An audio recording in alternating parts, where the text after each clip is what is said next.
Hi there, I'm Sue. Welcome to my channel. Today I'm going to talk about using hydrogen peroxide in a nebulizer and how to prepare that, prepare it and dilute it down to make it safe to do so. So if you haven't visited my channel before, make sure to like and subscribe and to share this video with anyone that you think might benefit from the information contained within. All right, so hydrogen peroxide. Chances are if you're here looking at this video that you know why you want to take hydrogen peroxide or why you want to use it in a nebulizer, because that's what this video is about. But in case you don't, I'll just explain a little bit. So hydrogen peroxide is a product that is used for a number of purposes. It's used for cleaning. It's a very good cleaning agent. And it is also used to sterilize things, but it can be used internally to add oxygen into your body. So when it's used internally, so you can use it internally in water. I'm not going to go into that. There is information on how to do that in a book called The 1 Minute Cure, and I will link to that book below. It explains how to take it and how to dilute it, and an actual protocol for using it internally, as in drinking it in water. But the reason for using it is that it adds oxygen to the body. So oxygen's been used for a long time for various health conditions. Hydrogen peroxide can help with a lot of different things. So even in cases such as cancer, I mean, cancer is incredibly common these days. Cancer thrives in an oxygen depleted environment. So if you can put more oxygen into your body, whether that be through hydrogen peroxide or exercise, that helps to reduce your chances of getting diagnosed with the big C. So when we nebulize hydrogen peroxide, it is fantastic for getting more oxygen in. It is fantastic for helping, you know, if you feel like you're coming down with a cold or a flu or that sort of thing. If you nebulize it, you'll usually, if you get onto it quickly enough, it'll just disappear. And so hubby and I have been using this quite a lot for a little while now, and I have a lot of clients coming in that are sick and or have been sick, you know, and passing on their allergies. And if I feel like I'm getting anything, I just use the hydrogen peroxide. We've actually been using it about 2 or 3 times a week, just as a preventative, and that seems to really help. And neither of us have been sick for a very long time. So to use it in the nebulizer, so this is a nebulizer, if you haven't seen one before. So it's basically a compressor, and that pumps through to a face mask. So it pumps through, turns the whatever you put into here into a vapor, and these are used a lot for like asthma medications and those sorts of things, but they can be used for this type of thing anyway. So to use hydrogen peroxide in the nebulizer, or to use it internally, it needs to be food grade. Now you get different strengths of hydrogen peroxide. The one that's recommended in the 1 Minute Cure and that I recommend is 35%. So you'll get a bottle, something like this, that is 35% hydrogen peroxide, and it needs to be food grade. If you go to the pharmacy, for example, and buy the hydrogen peroxide off the shelf, chances are it'll have preservatives and additives in it, and that's not what you want to be inhaling or putting into your body. To use it in the nebulizer, it needs to be reduced to 3%. So I've noticed that it's easier to get hydrogen peroxide food grade online now here in New Zealand. I'm assuming that's happening in other countries as well, as the kind of people realise that it's what it's good for and the demand increases. And I've noticed that there's a company here in New Zealand who are doing 3% food grade hydrogen peroxide. So you may be able to miss this first step if you buy a product like that that's already diluted. But if not, if you buy the 35%, it's more cost effective that way. You can dilute it yourself easily.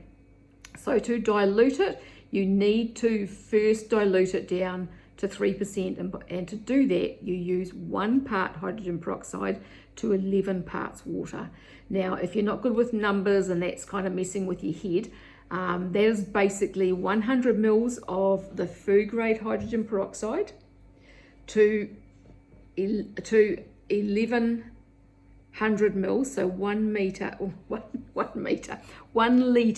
and 100 mils of distilled water. Now make sure it's distilled water. If you don't make your own distilled water, you can buy it. that if you buy distilled water, it doesn't have anything else added to it. You don't want any chlorine or fluoride or anything in this preparation. So make sure you use distilled water. So you can use 50 mils of the hydrogen peroxide to 550 mils of distilled water, and that will still give you that 1:11 ratio, and that's probably a better amount to make. So I think that's probably what I've done in this bottle here. I'm not sure how much this bottle holds, but I worked it out so that it was 1 part hydrogen peroxide to 11 parts distilled water. So get a pen and write this down, because you don't want to get this wrong. You want to make sure that you're diluting it to the 3%. All right, so once you've got it diluted to 3%, what I've done, as you can see here, I put it into a bottle, I've labeled it so I know exactly what's in there, and I keep that in the fridge, at the back of the fridge, somewhere where kids, I don't have any kids in my house, but if you have children, you don't want them getting into this stuff. So you want to make sure that you keep it somewhere out of the way, all right? Especially with the 35%. This not quite so much. It's nowhere near as much of a problem, although they wouldn't want to get into eyes or anything like that. But the 35% you definitely want to keep out of the way of little ones. So once you've got that diluted to 3%, the next step is to make some saline solution. So you can buy saline, but why would you buy it when you can just make it? I use Celtic sea salt or Himalayan salt to make this. And so I make up my own saline, and I keep that in the fridge as well. All right. So the saline is 1 cup of water to a 1/2 teaspoon of salt. Again, you want to use distilled water, and you want to make sure that that salt dissolves completely in the water. All right. And so then that gives you your saline to mix with your 3% hydrogen peroxide for the nebulizer. Okay, so that's 1 cup of distilled water to 1/2 teaspoon of salt. So you want to use either like a pure salt, like a Celtic sea salt or a Himalayan salt, not the white stuff with the iodine added from the supermarket. You don't want to use that. A proper salt is what you want. So the pink Himalayan salt is fine. All right, so once you've got those two made up, then you're ready to nebulize, to make up your mixture to nebulize in your nebulizer. So what I do then is I use those two, and I make up a small bottle like this. I personally leave this out of the fridge because I don't have any kids around, so I just keep it near my nebulizer so that it's handy for when we want to use it. If you had little ones around, I mean, you probably want to put that away too, although it's very diluted by the time it gets to here. All right, so to dilute this, initially when we first started doing it, I was doing a 4:1 ratio. So I use, for example, this bottle holds about 40 mils. And so having these kind of plungers with the measurements on them are a great thing, or a little medicine cup like this. And so what I did initially in here was I put 10 mils of the 3% hydrogen peroxide, and combined that with 40 mils of saline. And the reason for doing it a bit weaker to start with is it takes a little bit sometimes for your nose to kind of get used to it. It feels a little bit kind of burny, stingy when you first start doing it. But if that doesn't bother you, you can go straight to the 3:1, which is what we use now. I only really made up 1 or 2 bottles of that weaker strength, and now we do 3:1. So I will put 10 mils of the 3% hydrogen peroxide in here, and 30 mils of saline. Okay. And then once you have that, then you're ready to nebulize, and this is what goes in the nebulizer. So when you buy your nebulizer, there are different sorts. So this machine is an Omron machine. These that plug into 240 volt are a better machine. There are portable battery operated kind of ones, and they're okay if they're cheaper. So if that's what you can afford, just go for that. But they don't last as long, and I don't know if they actually do as good a job of vaporizing the liquid. It probably depends on brand maybe, but I know here in New Zealand you can get them for about $40, whereas this one was about 110 or 120, I think. I'll link to a couple of varieties, different options below the video, so if you want to go and check those out, you can.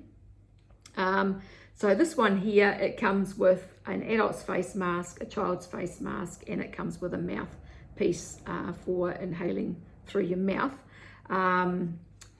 With the hydrogen peroxide, you want to get it through your nasal passages and through your mouth, so I kind of rotate while I'm using it, and it just takes about 5 minutes to use up what I put in here. So what I do is, with this one, this little piece comes off, and I'll just pop this down here and I'll show you how this works. So I've got a little bit of hydrogen peroxide still made up in this bottle, and I use about 5 mils. So I'll put about 5 mils of this mixture into the medicine cup, and then that just goes into here. All right, and so then put the cap back on, put the face mask on, and turn it on, and I'll show you. So you'll see the vapor start to come out, and that's the saline and the hydrogen peroxide being vaporized. The mask has a couple of holes in the side, so extras, some of it comes out the side. But as you're breathing, you're inhaling it into your lungs, and you can do that through your mouth, through your nose, both ways, okay? And so that is how it works. For, you know, like families with children and things like that, I wish I'd had one of these when my kids were young, because they're always bringing things home from school, and especially these days, kids get sick a lot, and so the hydrogen peroxide can really make a difference and stop those bugs being passed around the family. The 3% hydrogen peroxide is a great cleaning product as well, and for getting rid of viruses and stuff off of surfaces and all that sort of thing. So so that's how to make up the hydrogen peroxide to nebulize, and it's actually really easy. When I first started looking at it, I kind of thought it looked a bit complicated, but it's not. Once you get your head around it, it's actually really simple. So I'll write down the ratios below this video as well, and if you've got any questions or comments, fire away below. But yeah, that's how to use it. So yeah, if you like this video, make sure to subscribe and hit the notification bell. Share with anyone who you think might benefit from this information, and check out that 1 Minute Cure book as well. If you've got more serious health issues going on, check out the 1 Minute Cure. So yeah, that's it. Thank you for watching, and I will talk to you again another day. Goodbye for now.